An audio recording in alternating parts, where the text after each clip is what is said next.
another topic which we need to cover is for cycle. So in general, cycles, what does it mean? How does it work? If you need to do something over and over and over again, so it isn't necessary to write the Python code over and over and over again. So you just need a cycle. Cycle means that you repeat something, you repeat some piece of code. And we have different types of cycles in Python, and we will start with for cycle. So at first I would like to show you cycle and string because it's very easy, very simple, and we need to know what is the structure of the for cycle. So at first I would like to create a variable, for example word, and store there some string, for example Python.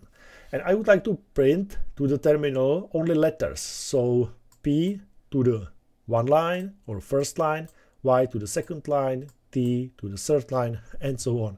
And we can use a for cycle. So at first I would like to, I need to write for keyword.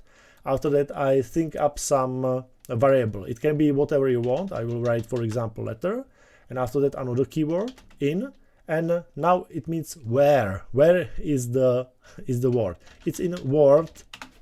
It's in a word variable, right? So it goes like this. In word, the for cycle go to the string, take P, store in the letter, and will do whatever you want. So I will just print a letter. So this means that P is stored in letter, and we will print it out. After that, Y is stored in letter, and we will print it out. T is stored in letter, we will print it out. H is stored in letter, and we will print it out, and so on and so on. So now I will run it, and you can see we have Python.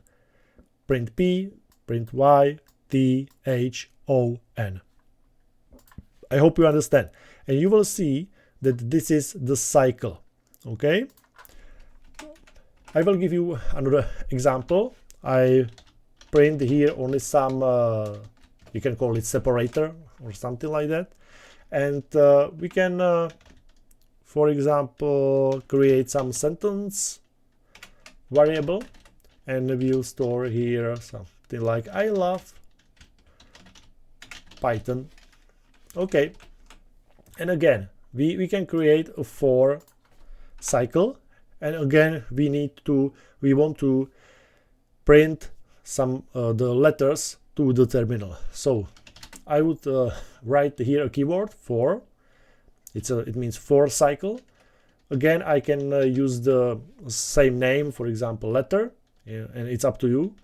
In, and here has to be sentence. Don't forget the colon here, it's very important.